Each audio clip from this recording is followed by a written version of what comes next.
Last May, the Met Gala happened, and once again, I had the same type of reflection that I usually have when I watch most type of visual media. Where are the disabled people? Keep coming back. All the way left. That's a reaction I have most times I watch most types of media, to be frank, but the stairs being the main attraction at the Met make that reflection more so inevitable as a wheelchair user. Now, the other thing I thought about was related to the type of performances we see from the women at the Met and how so many of these women disabled themselves in order to look more beautiful or to appear more feminine.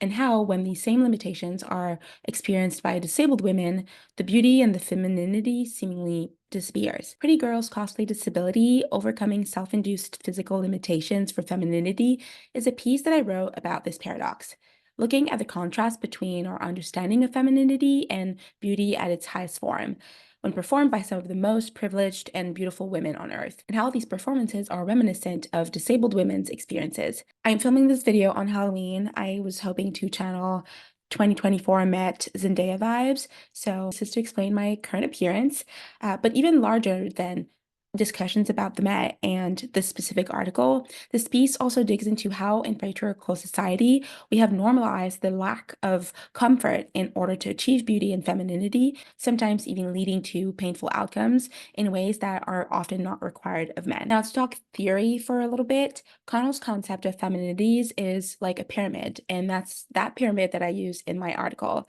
Some women are at the top and others are at the bottom, depending on what they look like, how they're perceived, how they behave, and the same goes for men and masculinities. The difference, though, is that the masculinity at the top would always prevail because men are afforded more in a patriarchal society. When it comes to women, the power you have as a woman at the top of the femininity pyramid matters more in relations to the women under you than vis-a-vis men. Both of these pyramids are time and geographically dependent, meaning they change over time, they change depending on who you ask and where you are in the world. At the top of the femininity pyramid is emphasized femininity, which has as the main goal to support the highest form of masculinity, which is hegemonic masculinity. When talking about emphasized femininity, beauty is a requirement, and feminine beauty more often than not requires heavy manipulation and discomfort, which is why emphasized femininity is unobtainable for most women. Though for a while this discomfort was normalized, the need for women to wear more comfortable clothes was precipitated by their entry in social life and in the workforce. The comfort and practicality of jeans and flatter shoes versus skirts and corsets seem obvious when one has to take on a larger scope of activities, work, and tasks. But even in 2024, when those tasks are not required, let's say on a red carpet where your only task is to be pretty, it is not surprising then to see a reverting to these types of ideals and older aesthetics. Now, it's important to say that femininity and discomfort have held hands for a very long time. Whether that be the corsets, foot binding practices, uncomfortable shoes, extreme diets, temporary pain, or loss of mobility due to plastic surgery and fillers, all these things have been done for the purpose of reshaping, sometimes painfully, the female form in an attempt to reach the highest level of femininity. All of these can be seen as disabling practices because they are, which ultimately teach girls that their appearance is more important than their comfort and abilities. And that's not even including slogans like pretty hurts or beauty is pain. When was the last time that you've heard a grown man say that to one of his bros? Exactly. When such pain cannot be overcome by women who do not have such ability, beauty perception is lowered and femininity unachieved. However, I would argue that the limitations inflicted on women are not all that makes them feminine, but rather their ability or partial ability to overcome them with what we've perceived to be grace or at least silence. All this while maintaining homogeneity in the feminine landscape. A more lowbrow and accessible example of this phenomenon would be lingerie. A study on lingerie wearers shared feeling like the sexier the underwear, the less comfortable it tends to be, almost as though the bending, pushing, and tightness of those cuts are what makes them alluring. The discomfort they cause always silenced. Now, post-feminist visions of sexuality locate femininity as part of the feminine, sexually appealing body, and said feminine, sexy body as requiring constant surveillance and improvement. The words surveillance and improvement being very crucial here. Now, when it comes to disability and femininity, research is pretty clear. Disability as an identity is deeply gendered, specifically because of how it is routinely degendered, sometimes even framing disabled people as being part of a third gender. Our ideas of sexuality have been traditionally sexist and ableist, putting disabled women in a marginalizing position when it comes to sexuality. Our vision of who is, can, and should be sexual doesn't include disabled women, let alone who can be seen as sexually desirable. Disabled women are invisible and hypervisible in our society, and especially when it comes to sexuality. Invisible because we refuse to think of them as sexual beings because it makes the masses uncomfortable, and hypervisible because in many cases they're visibly different. And that's not addressing the tsunami of assumptions and opinions about things like reproductive abilities, abilities to parent, to be a satisfying sexual partner, disabled women's domestic and romantic abilities, which we all associate with a woman's worth. Because are you really a woman if a man has deemed you not useful or worse, unattractive? All of these things lead to disabled women being viewed as asexual because they're disabled and female. Attributes such as fragile, delicate, helpless, and docile can be associated with hyperfemininity and disabled women. However, such terms can also be associated with lack of independence, agility, grace, and strength, which then hinders their ability to perform cultural roles deemed traditionally feminine. And inversely, this degendering also affects disabled men, disability being attached with characteristics such as being helpless, dependent, whereas masculinity is seen as requiring powerfulness and autonomy. In other words, disability acts as a disturber of femininity, and disabled women experience sexism without its perceived benefits. Using Connell's framework, I would argue that visibly physically disabled women and girls occupy a subordinate form of femininity. This pyramid looks a bit like this: hegemonic / emphasized femininity at the top, dominant underneath, oppositional, pariah, and finally subordinate. Now, when it comes to the defining characteristics of emphasized femininity, we're talking about a femininity that requires a thin, youthful, and sexually attractive body to straight men. We're talking very often about unpaid domestic labor, about being the object of male desire. And the other key point here is that this type of femininity, this type of feminine performance exists solely to support, accommodate, and be a complement to hegemonic masculinity. These women are there to support men. Examples of emphasized femininities include the stay-at-home mom, the working mother who balances work and domestic life perfectly, or a football-only cheerleading squad. Next, you have dominant femininity, which once again requires a thin, youthful, and sexually desirable body. We're talking about gender performances that enact certain aspects of hegemonic masculinity, but without the negative connotations. This type of femininity exists in relations to emphasized, subordinate, and oppositional femininities because they acquire meaning through relationship with other women. A good example of this would be, for example, competition-only cheerleading squad, meaning the cheerleader and all of the cultural adjectives that we've attached to that. Once again, youth, sexuality, and thinness and athleticism. But again, when we're talking about competition only cheerleading squad, we're talking about high level athletes who put effort into athleticism to such a high degree that we really mostly encourage men to partake in. But again, they're cheerleaders for no football team. They're cheerleaders because they have decided that they wanted to be high performing athletes for themselves as women, with all of the cultural associations that we've made with that archetype. Next is oppositional femininity, which challenges patriarchal gender relations through outright non-compliance and more subtle forms of resistance. This type of gender performance resists and doesn't comply with hegemonic femininity without the negative semantic connotations of being a social outcast. Good examples of oppositional femininities would be, female nerds, again, women who've made it a point to invest in their intellect in ways that, even though we refuse to be honest about it, we don't really encourage women to do. Another example would be nuns. Obviously, women who give their life to the Lord are not the norm at all, but they're not necessarily seen as outcasts or necessarily judged. Next, you would have celibate women, which again, definitely not the norm, but are not seen as social outcasts the way that other types of women are. The second to last category is pariah femininity, which embodies and enacts aspects of hegemonic masculinity. It refuses to be subordinate and threatens the heterosexual matrix. A good example of that would be lesbian women. Women would be their objective desires as well, and who refuse to be the objective desire of men. Promiscuous women, so women who navigate sexuality in a way that we encourage men to do and not women to do. And again, there is still a lot of social stigma around women who have multiple sexual partners. And finally, working mothers, even depending on who you ask and in what context. Even if I assume that a lot of the people watching this grew up with a working mother, in North America or even elsewhere in the world, being a working mother and making it a point to have a career is not as accepted as a lot of people make it out to be. And there's definitely still judgments towards women who want to have a career, and even more so, women who make their career the top priority. And finally, at the bottom of the pyramid, you have subordinate femininities.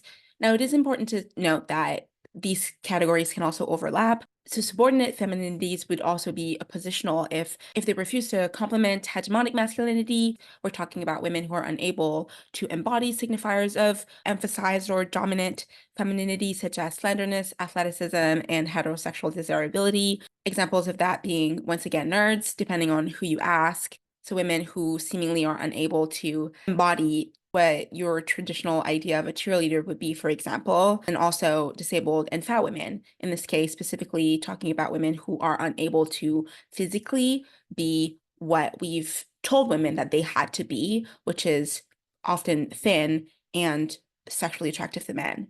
Now, what does this pyramid mean in the context of the Met Gala? So, emphasized femininities in Hollywood differ a little bit because, for the most part, the women there are working women. They work as actresses, models, singers, athletes, etc., which in North America is normalized. But the added point here is that, unlike the average working woman, these women are assumed to not actually take on the domestic work once they come home from work. Most of them pay lower class women to do this work, and so their relationship to supporting the hegemonic man is affected. However, I would still make the argument that for the most part, the women we see at the Met Gala have femininities that vary from hegemonic to oppositional. An example of oppositional femininity would be publicly queer actress and producer Lena Waithe, who's known for her more androgynous / masculine fashion sense. And to dive into the Met more deeply, every year we see female attendees share their experiences building the looks that they're wearing, notably on the Vogue YouTube channel, as the Met is organized by Vogue magazine. Guests every year are seen being escorted up the stairs as they can't walk independently, share being pricked by needles as the dress is sewn onto them. There are also worries about fainting due to the tightness and weight of their dresses, not being able to sit. Sit neck in the world. I feel like we can go tighter, no? Yes, you can. Okay, so Anna, if I don't sit down for dinner, now you know why. I'll be walking around, mingling, talking, but I cannot hardly sit. So I can only like half sit. Some even saying that they would be open to wearing adult diapers in order to avoid going to the bathroom.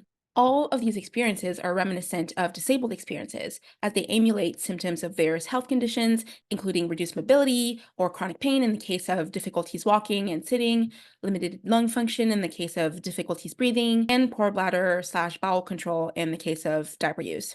While some may see these extremes as just that, extremes, and therefore even a little ridiculous, when they're taken on by the rich and famous, conventionally attractive women we see at the Met, we don't consider it to be unfeminine. A cosplay of disability is undertaken by these women through fashion and other aesthetic choices that puts physical limitations on their bodies to then prove that they are able to overcome them, whether that be through simply pushing through, having to be carried up the stairs, or have an assistant hold the back of a dress. These female bodies become and then create femininity through a series of negotiations: constraint, anxiety, alienation, playfulness, pleasure, and empowerment. The physical constraint caused by the corset, the anxiety of falling due to the high, uncomfortable heels, and the alienation caused by knowing the pain that went behind this performance, which was, in the end, unnatural. Now, the last thing to address in this puzzle is homogeneity, meaning the non-disruption of the established environment and social norms. When this overcoming of physical limitation is done through means we perceive as disrupting the status quo, the norm, or just the overall aesthetic of a space, this overcoming is no longer celebrated. Disruptive means more often than not being things we associate with disability. Grab bars in a chic and bougie hotel's bathroom, ramps at the entrance of a luxurious mansion, or mobility aids on a red carpet. Foucault, in his writing, talks of this on a larger scale, and Bourdieu applies it to the question of gender, accommodations, and resistance to power. As women, we internalize our whole lives images about femininity, images that are usually homogenous with each other, and we then feel this pressure to blend into this landscape. And this is not a bad feeling all the time. A lot of women have long hair and wear makeup, and a lot of us want to participate in that, myself included. Beauty regimens become hobbies and long topics of discussions during our dinner parties, people creating entire careers around them. But these regimens are also self-discipline regimens. They're a way to keep us in check because, again, to be feminine is to be surveilled and one has to pass that test. If you go on TikTok right now, you will see women who spend 2 or 3 days, sometimes even a whole week, getting ready and getting beauty treatments before going on a trip or before a really important date or before their wedding. Now, don't get me wrong, watching these TikToks are definitely one of my not so guilty pleasures. Men do not do these things, and they do not believe that it takes them a week to keep up with their upkeep. This is what I mean when I say that we're talking about hypersurveillance. We are filming ourselves doing all of these things, and as women, we surveil each other almost in a way to make sure that we are actually keeping up with them. And once again, these things are so normalized, and they're literal hobbies now for so many of us to film these videos or to consume them. But again, how ingrained has this become? And so maybe the failure of the physically disabled female body to attain idealized femininity or even dominant ones doesn't come from its assumed limitations and the judgments we associate to them, but rather from its unruliness and perceived resistance to the winds of constant external regulation. Disabled women's refusal or inability to participate in all beauty rituals and fashion is a transgression of the expectation we have of women and femininity. And for the disabled women who do it with assistance, for example, wearing high heels while sitting in the wheelchair, their disruption of the homogeneous landscape leads to a complete or partial rejection of their performances. In other words, are the limitations the problem? Limitations that, as I've said, are sometimes the same or similar to the one portrayed by Met Gala attendees? Or is this disdain coming from a frustration that disabled women aren't submitting themselves to these narrow beauty standards? And if they managed to, that they're doing it while changing drastically the aesthetic of this landscape. Another point to keep in mind is that hegemony is constructed through the maintaining of a complementary asymmetry, kind of in a yin-yang fashion. The requirement that men be physically strong while we continuously ask women to weaken their physiques through extreme dieting, tight clothing, and painful footwear. Masculinity and femininity exist on an axis of domination and submission, but also beyond it, meaning not just women weakening their abilities to be complementary to the strength that we attribute to men, but rather the process of able-bodied women being submissive to the male gaze and putting their body in a state of sometimes extreme domination for an A. And I think this theory applies to other types of women as well, notably fat women. Are fat women inherently unattractive, or is it that we deeply dislike women who aren't docile? Are fat women unattractive, or do we resent women who dare to resist the obligations we've set that said that women must be thin? Food for thought.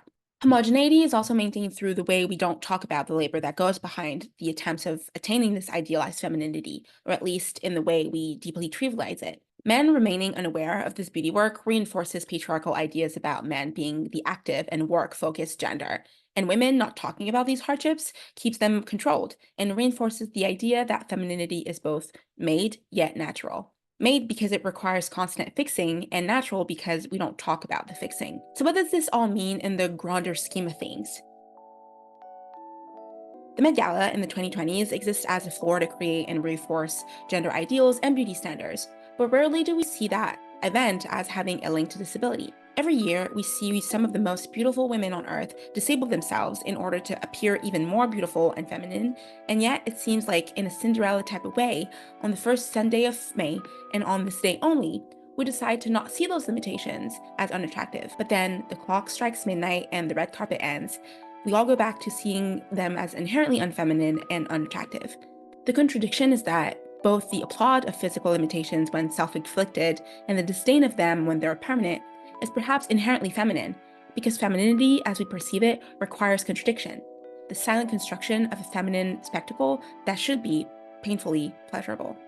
If you would like to read the entirety of this article, it is up on my blog right now. A link will be right here. You can also find it on my website, aliciaandpaul.com. So yeah, I will see y'all another time. Bye!